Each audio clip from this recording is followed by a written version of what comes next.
Now, if you're playing the movie on a telephone, you will never in a trillion years experience the film. You'll think you have experienced it, but you'll be cheated. It's such a sadness that you think you've seen a film on your fucking telephone. Get real.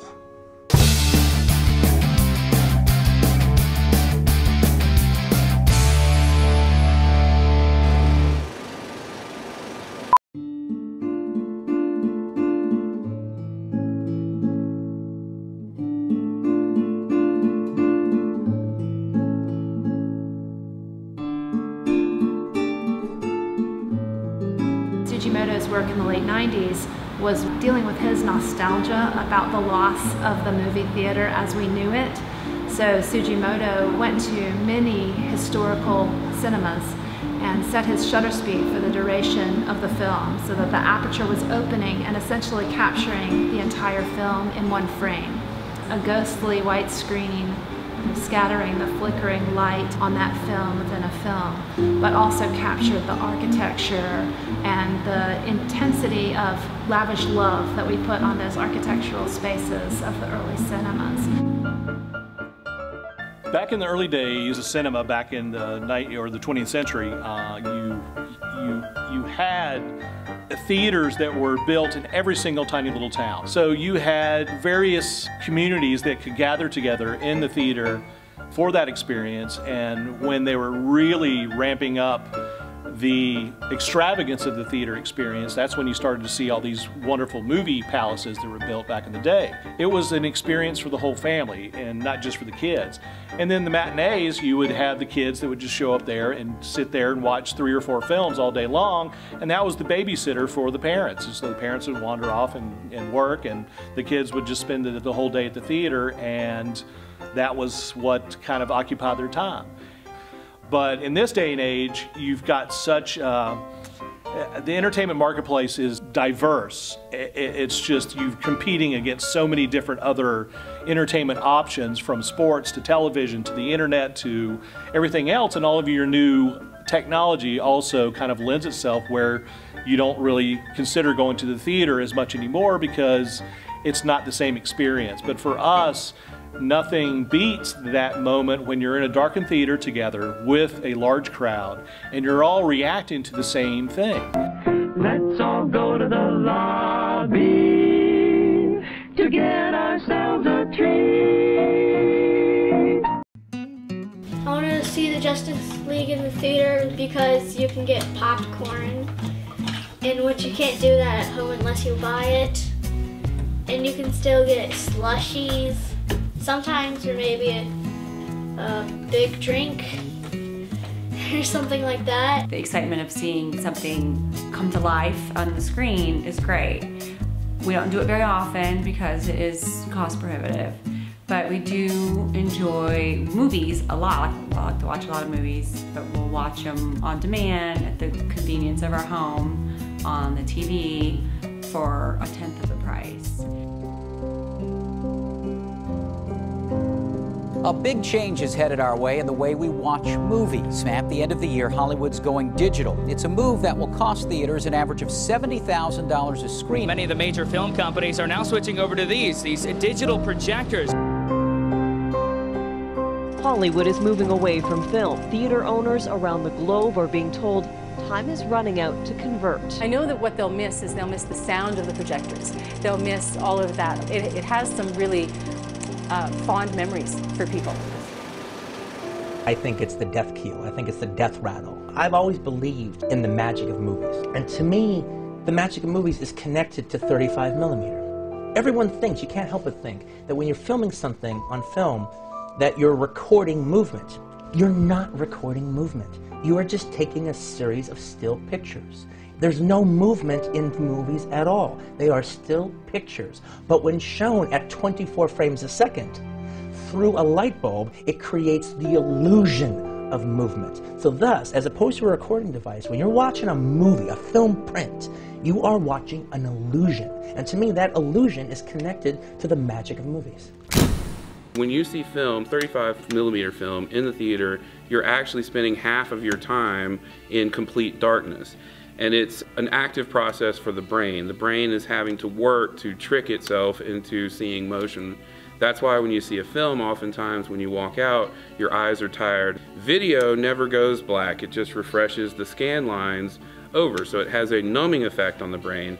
That's why when you watch TV on the couch, you're more apt to zone out and fall asleep. That is happening whether you're aware of it or not. So the shift from watching things on film into watching things on video represented a much more fundamental shift in the way that movies are received by the brains of the audiences that are watching it. The industry has presented as though it was the same thing, even though it's really a pretty radical shift. Because you have a lot of contemporary filmmakers from Christopher Nolan to Quentin Tarantino who still would like to shoot on film. You're going to have these directors that have convinced some of the studios to be able to invest in that as a special event screening for a format that is considered dead by most of the industry. And it was fascinating to us because you would see, you know, the older crowd getting into it because they get to watch it on film and they understand that that is a different experience. But you would also get the younger people who had never experienced film projected before, and they're just like, oh, it's this new thing, it's this new technology, and it's kind of like LPs coming back around and cassettes coming back around. It's this old technology that's new again. Junebug had a, sort of extraordinary incident in that our actress Amy Adams was nominated for an Oscar. But that was amazing also because a film of that size to be recognized nowadays, it seems like there's so many films out there that it's hard to capture anyone's attention. My latest film that I wrote and directed is called Abundant Acreage Available, which just got released, and the change has been enormous. Very few distributors are interested in getting films of my size into theaters. They just want to go to the platforms. Now that Netflix and Amazon are becoming distributors of their own, they are purchasing, films at Sundance and different film festivals and immediately putting them on Netflix.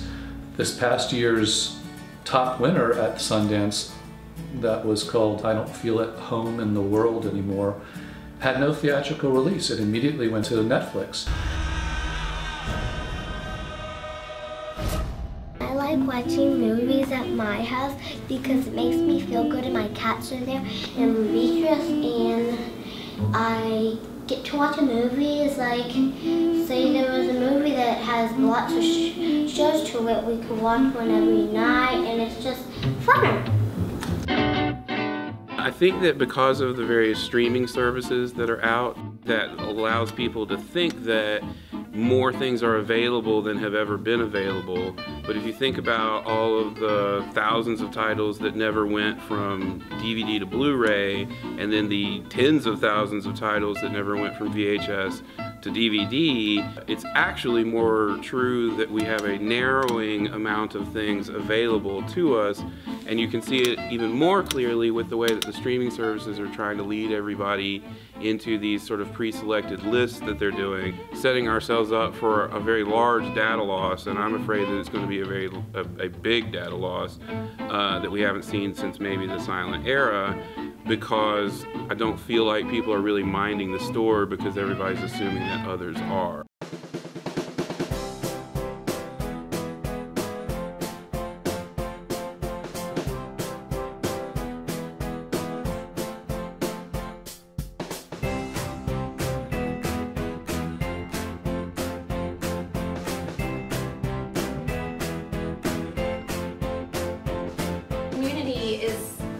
About what art house cinemas are now. You have to do more than just put a film on screen. You have to make a reason for people to oftentimes leave their houses because there's so many ways that people can see films nowadays, and you have to give them a reason to go and be social and share an experience. We're always trying to do that with the films that we show. It's really the art house. Movie theater, that's the soul of the community. It's a place where you can see films from England, from India, from France, and and connect the dots and really see a worldview. And the Aperture is just so special. And when people ask me about, I live in High Point, and people ask me about the kind of top 5 things to do, whether Greensboro, High Point, or Winston, Aperture is always top of my list. There's a lot of different ways you can go with what you put on screen, and so every time I think about what we want to show, it's not just what I like. We have 4 screens, so we can be a little risky sometimes. We have a bit of economies of scale, and so I want to also use it as a way to challenge people and to try films that are not something they might consider, but because they trust us, we'll take a chance on it. Doing something like we're doing with the film Human Flow, which is a documentary about the global refugee crisis. And it's a very timely, important film trying to make a difference.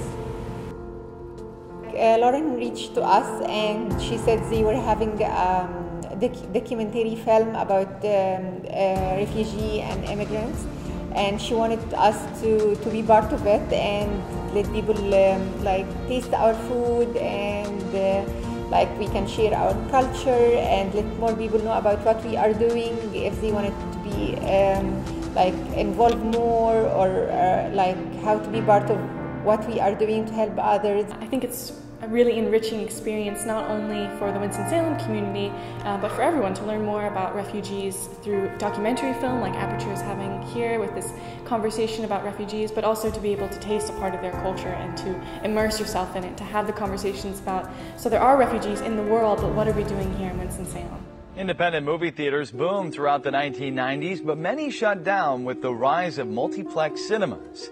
This movie theater was a success until the late 1990s. Now, it's long been neglected by moviegoers who are drawn to the glitzy multiplex cinemas. Things change and then they change again. When I first came to become a professor at the University of North Carolina School of the Arts, there was an art house theater that showed all those wonderful films that you didn't see at the big complexes, but it didn't last. But it's about money. It's always about money. When people ask, my wife will ask, well, why would someone do that? Or why did they change that? Or why did that movie? Money. Well, it's the end of an era in the Capital Region. Tonight, the Caprice Theater in Langford is closing its doors for good. It is the last day, yes. I know. I'm sorry. Well, it's definitely a sad day. It's a sad day for us, the staff, and a sad day for the community. The theater took a big hit 2 years ago when the new Cineplex Odeon opened up down the street. As for the streaming services at home, I mean, I have all of them. I mean, name any of them and I will tell you, yes, I have it. And I think the reason that more people are just doing more streaming than theaters is because it's easier to just sit at home than to go out and have to deal with people and then have to deal with a line, and then, you know, we have certain people in the audience that like to talk during the movie. I mean, I'm not going to say that I'm not one of them, but I'm not going to deny it either. Even for retracting from all the theatrical art house distribution that has been maybe in the past, we have so many other avenues. People have so many other avenues, you know, from Netflix to Flixnet to whatever that they can branch out into. And I find, again, almost always, every week, one of my students is coming and saying, Mr. Thompson, have you heard about blah, blah, blah, blah, blah, blah, blah, now we can do this and do that through that? And I'm like, no, I haven't heard about that. So it's more and more and more and more. And that is really great. We're branching out. I think there's going to be even more than we ever thought about before. There's something in the collective of a combined group of people seeing something together that is lost when you only see things in privately, I believe. I'd like to make a movie and have it run at Aperture, because Aperture makes me feel at home and it makes me feel like I'm together with everyone else, and makes me feel like everyone else is together with me. It makes me feel so good, and I get to see all types and varieties of movies. Oh, Canaan, it is my